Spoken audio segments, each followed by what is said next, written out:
नमस्कार प्यारे विद्यार्थियों। आज का हमारा जो टॉपिक है वो हम नेक्स्ट वीडियो जो हमने जो पिछले वाला जो वीडियो पढ़ा था उससे आगे से शुरू करने वाले हैं। और हमने क्या पढ़ा था, सबसे पहले हम बात कर सकते हैं कि हमने नाइट्रोजन के ऑक्साइड को आज पढ़ने वाले हैं। इससे पहले हमने सल्फ़र के ऑक्साइड पढ़ लिए हैं और कार्बन के ऑक्साइड दोनों पढ़ लिए हैं कि ये दोनों किस प्रकार से हमारे वातावरण को प्रदूषित करते हैं। आज जो हम बात करने वाले हैं वो बात करेंगे नाइट्रोजन के ऑक्साइडों के बारे में। ठीक है, तो हम समझते हैं कि नाइट्रोजन के ऑक्साइड किस प्रकार से हमारे पृथ्वी के वायुमंडल में बनते हैं और किस किस प्रकार से वातावरण को प्रदूषित करते हैं। तो इसको समझते हैं हम।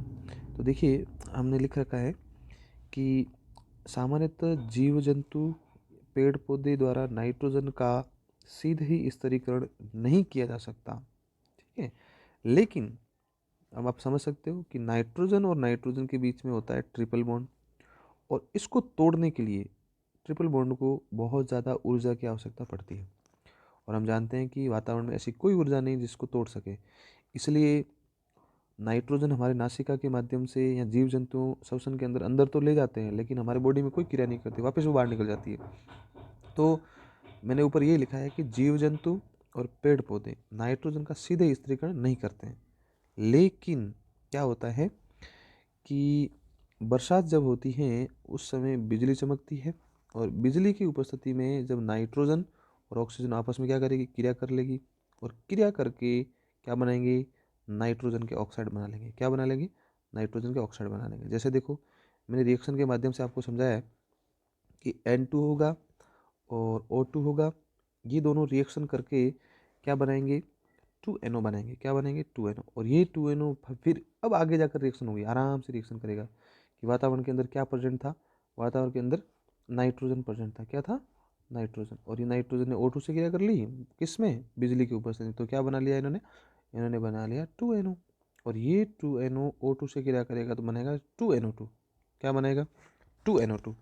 ओके। और ये जो 2NO2 बना है ना, ये जो है ये जल वाष्प से क्रिया करेगा। ये क्या वातावरण में क्या पड़ा है, जल वाष्प। और जल वाष्प की क्रिया करेंगे तो दो अम्ल बनेंगे, जिसमें एक अम्ल का नाम मैंने बताया नाइट्रस अम्ल, और दूसरे का जो नाम है वो है नाइट्रिक अम्ल। और एक बात आपको मैं आराम से आपको बता सकता हूँ कि ये जो नाइट्रस अम्ल है और नाइट्रिक अम्ल है, दोनों ही अम्लीय वर्षा के लिए उत्तरदायी है। किसके लिए उत्तरदायी है, अम्लीय वर्षा के लिए उत्तरदायी है। समझ गए। क्या होता है कि हमारा ये पृथ्वी है, ठीक है, इस पृथ्वी के चारों तरफ ये वायुमंडल है। यहाँ पर नाइट्रोजन गैस थी और ऑक्सीजन थी। इन दोनों ने रिएक्शन कर ली, और रिएक्शन करके लास्ट में ये देखो दोनों अम्ल बना दिए। और ये अम्ल बरसात के साथ कहाँ आएंगे, इस पृथ्वी पर आएंगे।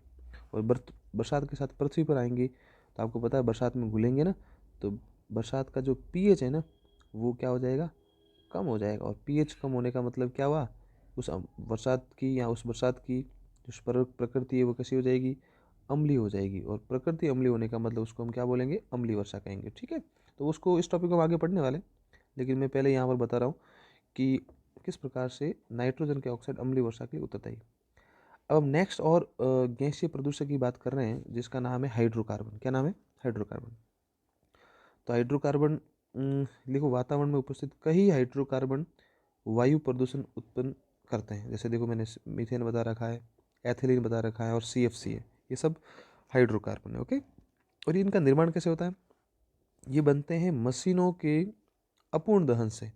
मशीनों के अपूर्ण दहन से बनते हैं इनके। ठीक है, कि मशीनों के अंदर ईंधन जो भरा होता है उसके अपूर्ण दहन से बनते हैं। वातावरण में इनकी मात्रा बढ़ने पर, देखो ये बहुत इंपॉर्टेंट लाइन बता रखी मैंने, कि वातावरण में यदि इनकी मात्रा बढ़ जाए, ठीक है, किसकी, हाइड्रोकार्बन की, तो पौधे प्रकाश संश्लेषण कम कर पाएंगे। और जिससे क्या होगी, पौधों की पत्तियां क्या हो जाएगी भाई, पौधों की पत्तियां क्या हो जाएगी, पीली हो जाएगी। पौधों की पत्तियां क्या हो जाएगी, पीली हो जाएगी। ठीक है, देखो मैंने यहाँ पर लिख रखा अच्छे से, पौधों की पत्तियां जो होगी वो किस तरह से हो जाएगी, पीली हो जाएगी। ठीक है, तो इसको भी हमें अच्छे से समझना। तो अभी तक हम लोगों ने पढ़ा है गैसीय प्रदूषक। क्या पढ़ा है, गैसीय प्रदूषक। ओके। और गैसीय प्रदूषक में हम लोगों ने पहले नंबर पर जो पढ़ा था वो हमने पढ़ा था सल्फ़र के ऑक्साइड, ठीक है, सल्फ़र के ऑक्साइड पढ़ा हमने। और फिर हमने दूसरे नंबर पर पढ़ा वो पढ़ा कार्बन के ऑक्साइड, ठीक है। और उसके बाद हमने जो पढ़ा तीसरा नंबर पढ़ा वो किसका पढ़ा था, नाइट्रोजन के ऑक्साइड, ठीक है। और लास्ट में हम जो पढ़ रहे हैं उसको मैंने अभी बता दिया, फोर्थ नंबर वो है हाइड्रोकार्बन। ये सभी मिलके, हाइड्रोकार्बन है ना, ये सभी मिलके आपको पता है क्या करते हैं, वायु को प्रदूषित करते हैं। अच्छा, वायु को प्रदूषित करेंगे तो उससे वातावरण में कौन कौन से प्रभाव उत्पन्न होंगे, तो वो उन प्रभावों में सबसे पहले हम लोग जिसको समझ रहे हैं वो हमारा, बात देखो यहाँ पर देख कर समझते हैं कि शोभमंडलीय वायु प्रदूषण के दुष्प्रभाव। कि शोभमंडलीय, पृथ्वी का वायुमंडल जो होता है 10 किलोमीटर तक का भाग, उसको हम शोभमंडल बोलते हैं। और उसमें कौन कौन से प्रदूषण होते हैं उसको हम देखते हैं। और उसमें सबसे पहले हम लोग बात किसकी करने वाले हैं, हम बात करने वाले हैं वैश्विक तापन की, वैश्विक तापन की, जिसको हम भूमंडलीय ताप वृद्धि भी कहते हैं, जिसको अपन ग्लोबल वार्मिंग भी कहते हैं। अब समझिए ध्यान से ग्लोबल वार्मिंग होती क्या है। देखो, मैं आपको पहले इस डायग्राम के माध्यम से समझाता हूँ कि होता क्या है। जैसे देखिए, सबसे पहले हम बात करते हैं कि ये हमारी यहाँ पर है पृथ्वी, क्या ये पृथ्वी, ठीक है। और मैं एक अलग पेन से बना लेता हूँ, ये हमारा क्या है, ये हमारा वायुमंडल है, क्या ये, देखो ये वायुमंडल है, ठीक है। ये जो है ये वायुमंडल, और इसके अंदर अलग अलग प्रकार के गैसीय कण पड़े, ठीक है। ये क्या है, अलग अलग प्रकार के गैस के कण हैं, ठीक है, या वायुमंडल के अंदर, ठीक है। और ऊपर की तरफ मैं बना लेता हूँ कि हमारे पास यहाँ पर है सूर्य, ये जो मैंने बना रखा अलग से, ये क्या है, सूर्य, ठीक है। अब होता क्या है कि ये पृथ्वी है, इस पृथ्वी, और ये है क्या है, 10 किलोमीटर तक वायुमंडल ये भाग है, और यहाँ पर अंदर की तरफ है गैसें, ठीक। अब होता क्या है कि सूर्य का प्रकाश इतना तीव्र होता है कि इस लेयर को, ये जो गैस की लेयर बनी इससे अंदर की तरफ तो आ गया, लेकिन अंदर आने के बाद में ये जो कण पड़े इन कणों से टकराएगा, थोड़ा कण ही अवशोषित करेंगे किसको, इसके सूर्य के प्रकाश के ताप को। फिर सूर्य का प्रकाश पृथ्वी की सतह पर पहुंचेगा, पृथ्वी की सतह पर आकर ये वापिस बाहर की तरफ जाता है, ऊपर प्रकीर्णित होता है। देखो मैंने यहाँ लिखा है गैसीय आवरण, फिर मैंने यहाँ पर लिखा है, ये तो लिखा आपतित प्रकाश, जो सूर्य की किरण से आता है उसको तो हम तो बोलते हैं आपतित प्रकाश, क्या बोलते हैं, आपतित। और यहाँ से टकरा कर ये वापस जा रहा है, इसको बोलते हैं परावर्तित प्रकाश, परावर्तित प्रकाश। अब इसको ध्यान से समझे कि सूर्य से प्रकाश अंदर की तरफ आया इस लेयर को पार करते हुए, क्योंकि गैसीय आवरण बन गया इस पृथ्वी के चारों तरफ, इतना वायुमंडल में प्रदूषण हो गया कि इस पृथ्वी के चारों तरफ, पृथ्वी के चारों तरफ क्या हो चुका है, एक वातावरण, ये आवरण बन चुका है, जिस गैसीय आवरण बन चुका है, ठीक है।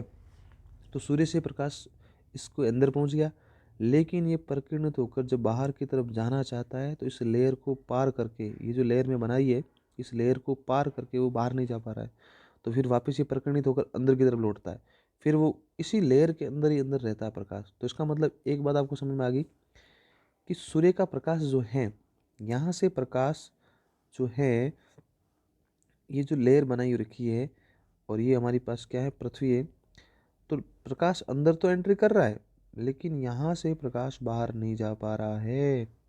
और यही मेन बड़ा रीज़न है, इसकी वजह से इस पृथ्वी के चारों ओर का जो ये वातावरण है, ये वातावरण जो है वो क्या हो रहा है, गर्म हो रहा है। समझ के बात को, कि सूर्य से प्रकाश गैसीय आवरण को भेदते हुए या पार करते हुए पृथ्वी की सतह से आता है, और पृथ्वी की सतह से टकराने के बाद वातावरण में चला जाता है, और वातावरण में जाने के बाद यहाँ पर जो गैस के कण हैं या जल वाष्प के कण हैं वो उस प्रकाश को अवशोषित करते हैं, और इस वजह से प्रकाश की तीव्रता हो जाती है कम, और तीव्रता कम होगी तो इस लेयर को पार करते हुए ये प्रकाश बाहर नहीं लौट पाता है और ये प्रकाश अंदर ही रह पाता है। इससे वातावरण क्या हो जाता है, गर्म हो जाता है। और धीरे धीरे धीरे ये जो वातावरण चारों तरफ का जो गर्म वातावरण है, ये गर्म वातावरण क्या करेगा, इस पृथ्वी को गर्म करेगा, क्या करेगा, इस पृथ्वी को गर्म करेगा। और जब पृथ्वी गर्म होगी ना, इसी प्रभाव को हम लोग क्या कहते हैं, जो मैंने अभी नाम बोला, क्या, ग्लोबल वार्मिंग। क्या बोलते हैं इसको? Global warming. क्या बोलते हैं इसको? ग्लोबल वार्मिंग कहते हैं। ग्लोबल वार्मिंग बोलो, या हिंदी में इसको बोलेंगे वैश्विक ताप वृद्धि। क्या बोलते हैं इसको? वैश्विक ताप वृद्धि बोलेंगे। वैश्विक ताप वृद्धि, पूरे विश्व की ताप में क्या होगी? वृद्धि हो रही। वैश्विक ताप वृद्धि, वैश्विक ताप वृद्धि, या भूमंडलीय ताप वृद्धि भी इसको कहते हैं। ठीक है, तो अब देखो मैं डेफिनेशन के माध्यम से आपको समझाता हूँ कि सूर्य से आने वाली प्रकाश की किरणों को, सूर्य से प्रकाश की किरणें आ रही हैं, पृथ्वी के चारों ओर सौर मंडल में उपस्थित गैसीय आवरण को द्वारा प्रकीर्णित, गैसीय आवरण द्वारा प्रकीर्णित प्रकाश को रोकने पर पृथ्वी के तापमान में वृद्धि होती है, और इसे वैश्विक तापन कहते हैं या भूमंडलीय ताप वृद्धि कहते हैं। तो मैं उम्मीद करता हूँ कि ये वाला टॉपिक आपको अच्छे से समझ में आ गया होगा। अब देखिए, ये वैश्विक तापन हो रहा है, पृथ्वी के चारों तरफ आवरण बन चुका है ये वाला, और इस वजह से इसके अंदर ताप में क्या हो रही है, यहाँ पर ये पृथ्वी है और यहाँ पर ताप में क्या हो रही है, वृद्धि हो रही है। ठीक है, तो अब ये होता क्या है, देखिए क्या लिखा मैंने कि ठंडे प्रदेशों में, जो हमारे पास ठंडे प्रदेश है, वहाँ पर पौधे की वृद्धि करने के लिए एक कांच का घर बनाया जाता है, जिसे ग्रीन हाउस कहते हैं। समझी बात को? जो ठंडे प्रदेश होते हैं ना, जहाँ पर पौधे की वृद्धि करने के लिए एक निश्चित ताप की आवश्यकता पड़ती है, और इस ताप के लिए हम क्या करते हैं, एक कांच का घर बनाते हैं, इसके अंदर पौधा लगाते हैं। पौधा लगाने के बाद प्रकाश अंदर एंट्री तो करेगा, लेकिन प्रकाश बाहर नहीं पहुंच पाएगा। तो ये क्या है, इसको हम बोलते हैं पौध घर। क्या कहते हैं इसको? पौध घर। यहाँ पर इसको बोलते हैं ग्रीन हाउस। क्या बोलते हैं इसको? Green house. तो हमारे पृथ्वी के चारों तरफ भी जिस प्रकार से पौधे के चारों तरफ, जिस प्रकार से पौधे के चारों तरफ एक कांच का कवच बना है, हमने प्राकृतिक रूप से पौधे के चारों तरफ एक कवच बनाया है, उसी प्रकार से हमारे पृथ्वी जो है, इस पृथ्वी के चारों तरफ भी क्या है, एक आवरण बन चुका है। किसका? गैस का। समझे? ये जो मैं बता रहा हूँ, ये क्या है? पौधघर, जो हम ठंडे प्रदेशों में बनाते हैं। पौधघर किसी पादप को बड़ा करने के लिए हम ठंडे प्रदेशों में बनाते हैं। तो वायुमंडल प्रदूषण की वजह से, वायुमंडल प्रदूषण की वजह से ये जो हमारी पृथ्वी है, इस पृथ्वी के चारों तरफ क्या हो रहा है, ये एक देखो वातावरण बन गया। किसका? गैस का। तो प्रकाश अंदर एंट्री तो कर रहा है, लेकिन प्रकाश बाहर नहीं निकल पा रहा है। जब बाहर नहीं निकलेगा तो इस पृथ्वी के तापमान में क्या होगी, वृद्धि हो जाएगी। समझ गए बात को? और ताप में वृद्धि होगी तो फिर उससे कई प्रकार के हमें दुष्प्रभाव देखने को मिलेंगे। तो देखो मैंने क्या लिख रखा है कि ठंडे प्रदेशों में पौधे की वृद्धि के लिए एक कांच का घर बनाया जाता है, जिसे ग्रीन हाउस कहते हैं या इसको पौध घर कहते हैं, जो सूर्य से आने वाली पराबैंगनी किरणों को प्रकीर्णित करता है और शेष विकिरणों को अवशोषित कर देता है, और ये अपने ताप को नियत बनाए रखता है। कौन? पौध घर, जो मैंने अभी बताया आपको। तो ग्रीन हाउस के समान पृथ्वी के चारों ओर, पृथ्वी के चारों ओर एक गैसीय, मतलब ग्रीन हाउस जो मैंने पौध घर बताया, उस पौध घर मतलब पौधे की वृद्धि के लिए जो घर बनाया गया था, उस पौध घर के समान ही हमारे पृथ्वी के चारों ओर भी किसका आवरण बन चुका है, गैस का। गैस का आवरण बन चुका है, और इस कारण क्या हो रहा है, पृथ्वी के तापमान में क्या हो रही है, वृद्धि हो रही है। ठीक है, और ताप में वृद्धि हो रही है, इसी को हम क्या बोलते हैं, हरित ग्रह प्रभावी कहते हैं। ये ध्यान रखना है, हरित ग्रह प्रभाव भी बोलते हैं इसको। ठीक है, और ये प्रभाव तो हो गया हरित ग्रह प्रभाव, और ताप में वृद्धि हो रही है, इसको अपन क्या बोलते हैं, वैश्विक तापन। क्या बोलते हैं इसको? वैश्विक तापन बोलेंगे, या इसको इंग्लिश में बोलना चाहो, या कभी कभी हिंदी में भी लिखकर क्वेश्चन पूछ लेते हैं, इसको अपन ग्लोबल वार्मिंग भी बोलेंगे। क्या बोलेंगे?